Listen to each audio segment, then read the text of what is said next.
But anyways, during the seance, these beings begin to communicate. Some of them claim to have been disincarnate entities.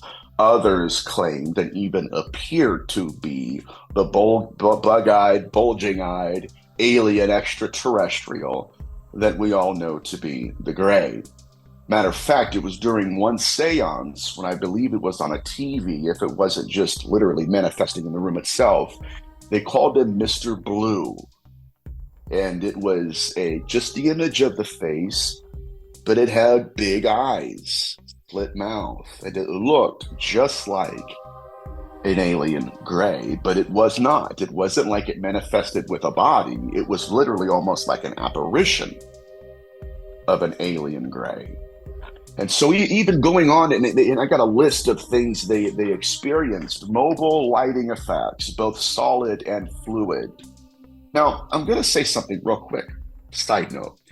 I did an investigation at the Brownella Cottage not about 3 or 4 years ago, and we also experienced the mobile lighting effect. I can remember we were doing an EVP session, and the lights are turned off. We're all just sitting there. And I was at the end of the bed, well, it's a gentleman named Mark on the very beginning of it. And the way this bed was curved, the very end of the beginning, curved up like this to where I could not see him on the other side. It was too tall. And so while we're doing the EVP sessions, I kept getting my name, Nathaniel. Hey, Nate. Hey, Nate.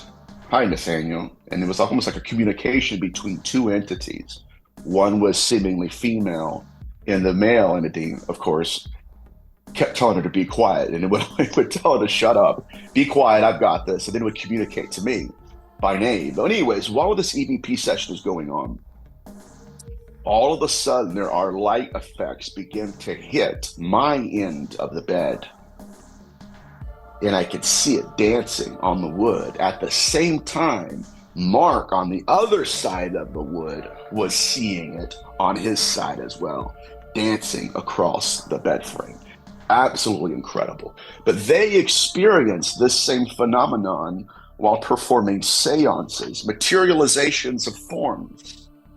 Some of them were half bodies, some of them were just arms, hands, some of them were faces. They had photographic and video anomalies. They had apports that just manifested in the room. Well, what's that? Well, where did that come from? I didn't bring it in. The phenomenon began to employ different tactics of deception, if you will. Conversations with spirit entities through mediums, which we know that's obviously been heard of.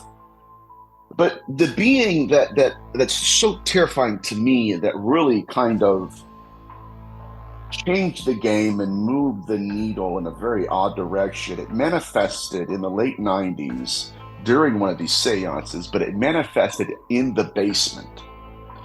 So at the time, they had a seance going on in the main parlor, then they had another one going on in the basement.